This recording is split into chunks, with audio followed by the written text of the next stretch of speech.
Hello friends, it is Link the Gulf Coast Gardener. Today is Tuesday, April the 7th, and last year I grew Gomphrena, also known as Globe Amaranth, for the first time, and it turned out to be a superstar. I started 4 or 5 different varieties from seed. I made a whole series of videos on it. I'll put a link to those videos in the description, but I just assumed that it was an annual, but turns out in my Gulf Coast Zone 9B, it sometimes will be a perennial, and that's just what these did. I cut these way back to nothing after the winter, and there was literally nothing in this pot. It was a pot of dirt, just like that. I assumed the plants were dead, and I would have dug them up and put something else in here, but I didn't get around to it, and all of a sudden they started putting on new foliage again. So, turns out these are perennials in my zone under the right conditions. Now, these are on a hot and sunny and windy deck, and they were absolute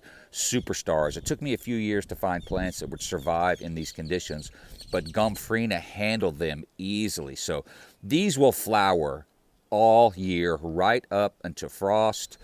I really didn't water them as often as I should have because we're not here all the time, so it will handle long stretches of dryness. It is full sun, it is often windy up here, and it gets very hot in the summer.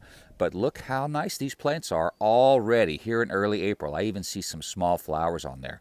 So if you're looking for a flowering superstar that will survive in really tough conditions, I grow them in containers on my deck. I also have some planted down in the garden. You need to pick up some Gomphrena plants, also known as Globe Amaranth. They come in all different colors. These are pink. I grow the purples. I grow the reds, and they are a fantastic container plant, but they will also do really well in your yard. Well, as always, thanks for watching, and have a fantastic day.